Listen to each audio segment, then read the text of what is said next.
Olá! Hoje a gente vai mergulhar numa pesquisa bem recente da Microsoft AI.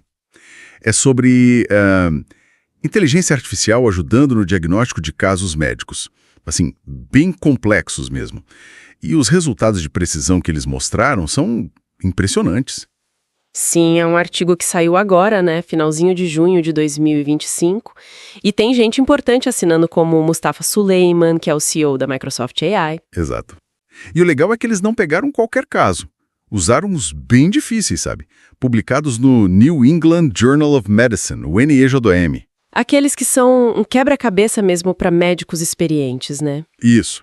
Então a ideia aqui é a gente tentar entender o que essa pesquisa revela sobre o poder da IA nesses cenários e o que isso pode significar lá na frente. Vamos dar uma olhada nisso. Para a gente começar, acho bom lembrar o tamanho do desafio que é diagnosticar esses casos do NEJM. Não é consulta de rotina, né? Definitivamente não. São casos muito, muito intrincados. Isso é bem diferente daqueles testes mais antigos de IA, que às vezes eram só múltipla escolha.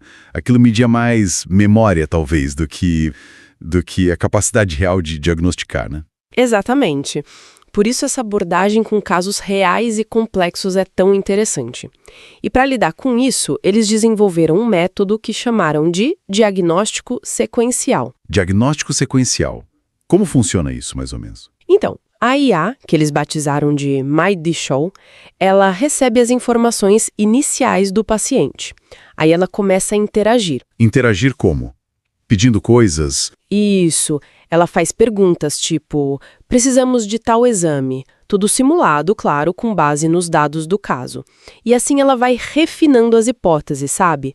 Bem parecido com o que um médico faz. Interessante. E tem mais. O MyDxO não é uma IA só.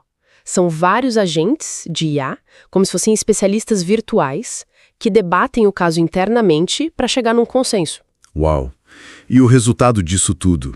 Qual foi a performance? Olha, o resultado principal e que chama muito atenção, o MyDxO rodando junto com o O3 da OpenAI. Que é um modelo bem avançado, né? Sim, ele acertou o diagnóstico em 85,5% desses casos super complexos do NJN. 85,5%. É muito alto. É altíssimo, especialmente considerando a dificuldade. E para colocar em perspectiva, eles compararam com médicos humanos. Ah, fizeram essa comparação? Como foi? Fizeram. Pegaram 21 médicos experientes, com 5 a 20 anos de clínica, e deram os mesmos casos para eles resolverem. A média de acerto dos médicos foi de 20%. 20%? Nossa, a diferença é brutal. É grande. Claro, reforçando, os casos eram extremamente difíceis, o que explica a taxa mais baixa dos médicos. Mas ainda assim, a IA foi mais de 4 vezes melhor nesse teste específico. É notável. E parece que não foi só na precisão, né? Teve algo sobre custo também. Teve, sim. A pesquisa simulou os custos dos exames, né? Os que a IA pediu e os que os médicos pediram. E a IA foi mais econômica. A indicação é essa, que o MyDxO tendeu a chegar ao diagnóstico de forma mais eficiente em termos de custo, pedindo menos exames ou exames mais direcionados, talvez. O que é super relevante, né? Pensando nos custos da saúde, principalmente lá nos Estados Unidos, onde o estudo foi feito, e no desperdício que às vezes acontece. Sem dúvida. E aí a gente se pergunta, por que a IA foi tão bem? O que ela tem de diferente? Boa pergunta. Qual é a hipótese? Olha, o que parece é a capacidade da IA de juntar duas coisas: amplitude e profundidade. Amplitude e profundidade. Como assim? Amplitude é ter acesso a um conhecimento médico gigantesco, geral. E profundidade é conseguir analisar detalhes de múltiplas especialidades ao mesmo tempo, coisa que um médico humano sozinho, puxa, naqueles casos do NGM, seria muito difícil. Entendi. Ela consegue conectar pontos que talvez uma pessoa não visse por não ser especialista em todas aquelas áreas ao mesmo tempo. Exatamente. É menos sobre intuição humana e mais sobre um reconhecimento de padrões em escala massiva, talvez. É impressionante. Mas claro, a gente tem que ter cautela, né? A própria pesquisa deve apontar limitações. Com certeza. E eles são bem transparentes quanto a isso. Primeiro, o foco foi só nesses casos hipercomplexos. Precisa ver como ela se sairia em casos mais comuns, do dia a dia. Faz sentido. O que mais? Segundo os médicos que participaram do estudo, eles estavam meio que no escuro, sem poder consultar colegas, livros ou usar outras ferramentas, como normalmente fariam. Foi para isolar a comparação, mas não reflete a prática real totalmente. Entendi.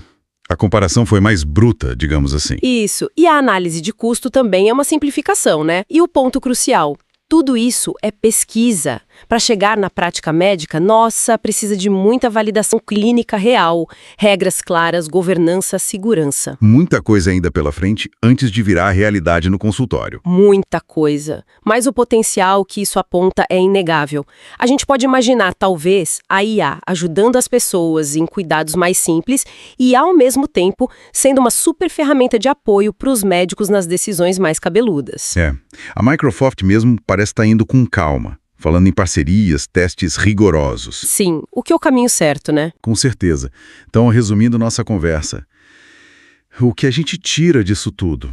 Parece que essa pesquisa mostra um potencial enorme da IA para ajudar no raciocínio médico em situações bem desafiadoras, né? Exato. Superando a precisão humana nesses testes, que fique claro, e talvez até otimizando custos. Isso deixa a gente pensando, né? Deixa. E acho que a reflexão final pode ser essa.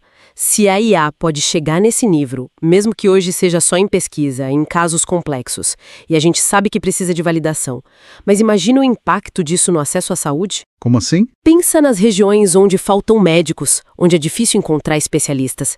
Será que essa tecnologia, um dia, bem desenvolvida e usada com responsabilidade, poderia ajudar a levar um diagnóstico de mais qualidade para mais gente?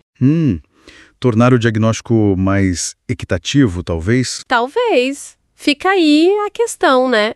Como essa tecnologia poderia remodelar o acesso ao diagnóstico no mundo? É algo para a gente acompanhar de perto.